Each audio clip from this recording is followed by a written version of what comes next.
The biggest market crash that ever took place was in 1929 when the market dropped by 89.2%. Just for comparison, in 1999 during the dot-com bubble, the market dropped by 78%. In the 2008 crisis, the market dropped by 54.1%. So it's not hard to see that 1929 is the biggest crash ever to take place in US history. Now, imagine you are dropped in the year 1920 and you have to invest in the US stock market for the next 40 years. You have two investment strategies to choose from. Number one, dollar cost averaging, DCA. You invest $100 every month for all 40 years. Number two, buy the dip. You save $100 each month and only buy when the market is in a dip, such as during the 1929 dip. But I am going to make this second strategy even better. Not only will you buy the dip, but you will also have godlike powers. This means you will know exactly when the market is at the absolute bottom. This will ensure that when you do buy the dip, it is always at the lowest possible price. So, which strategy would you choose? DCA, dollar cost averaging, or buy the dip? Logically, it seems like buy the dip can't lose. However, if you actually run the simulation, you will see that DCA, dollar cost averaging, outperforms buy the dip over 70% of the time. This is true despite the fact that you know exactly when the market will hit a bottom. As you can see from the graph, when buy the dip ends up with more money than dollar cost averaging, it is above the 0% line. And when it ends with less money than dollar cost averaging, it is below the 0% line. What you will notice is that buy the dip does quite well starting in the 1920s due to the severe market crash. However, it stopped doing well after the 1930s. As you can see from the graph, over 70% of the time, the line is below the 0% line, which means buy the dip underperforms dollar cost averaging 70% of the time, despite the godlike timing. What makes the buy the dip strategy even more problematic is that we have so far assumed that you would precisely know when you are at a market bottom. But in reality, there is no single person on this planet who can do that. For example, if you miss the bottom by just 2 months, the success rate of dollar cost averaging over buy the dip will increase from 70% to 97%. So even if you are somewhat decent at calling bottoms, you would still lose in the long run. If you attempt to build up cash and buy at the next bottom, you will likely be worse off than if you had bought every month. Why? Because while you wait for the next dip, the market is likely to keep rising and leave you behind. Another problem with buying the dip is that you are very unlikely to invest when the market is crashing and everyone is panicking. But which investment strategy should I choose? Should I just invest all my money at once right now, or spread it over 1 or 2 years? To find an answer, let's do one more thought experiment. Imagine you have been gifted with $1 million and you need to invest it.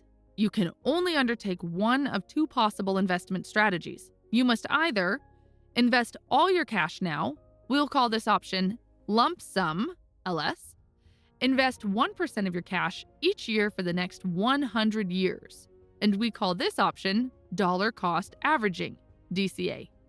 Which one would you prefer? If you assume that the assets you are investing in will increase in value over time, then it should be clear that buying now will be better than averaging in over 100 years. Waiting a century to get invested will not be kind to your purchasing power. We can take this same logic and generalize it downward to periods much smaller than 100 years.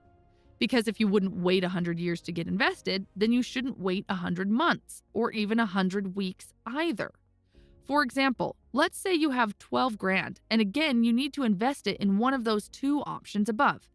With lump sum, LS, you invest the $12,000, all your funds, in the first month. But your dollar cost averaging, DCA, you only invest $1,000 in the first month and hold the remaining $11,000 in cash to be invested in equal-sized payments of $1,000 over the next 11 months. Visually, it would look something like this. Now, let's go back to history and run a simulation to find out which one of these investment strategies would perform better over a 24-month period, starting from 1960 until 2018. Graphically, it would look like this. When the black chart is below the 0% line, These are periods where dollar cost averaging underperforms the lump sum strategy, and when it is above it, it outperforms. If you notice, most of the time the chart is below the 0% line. Visually, it's pretty clear that lump sum outperforms most of the time. But if you are not yet convinced that lump sum strategy beats the dollar cost averaging, we can extend the time period and run the simulation starting from 1920 until 2018. Visually, it would look like this. And in terms of numbers, lump sum beats dollar cost averaging 68% of the time, even in such a long time horizon. What about assets other than stocks? Rather than bury you in chart after chart showing lump sum's superior performance, I can shortly say that results are quite similar to the one we just described above. Even in multiple asset classes, LS outperforms DCA the majority of the time. So, to summarize quickly, number 1, as a long-term investor, you are better off if you just start investing right away instead of waiting for the crash to happen. Number 2, lump sum is a better investment strategy across different asset classes, and the majority of the time, it underperforms when investing right before crashes, but over a long period of time, it recovers. Here's another question you might ask. Were you personally convinced by the author's arguments, and would you invest in the stock market right now? Here's my opinion. All the numbers and data made sense, but I was still not sure. I was fully convinced after reading the following reasoning. When you invest in a diversified basket of funds, such as the Vanguard FTSE All World, which by the way includes over 4,115 companies all over the globe, then you are basically investing in the future of humanity.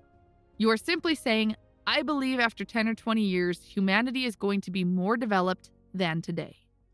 For example, in the 20th century, humanity faced not just one, but 2 world wars, a Cold War, and multiple market crashes. But despite all that, humanity kept going.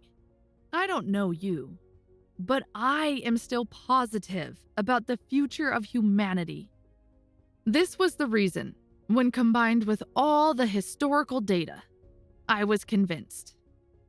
This is it for this video. If you would like to see more book summaries, check out the playlist that you see on your screen. Have a nice day.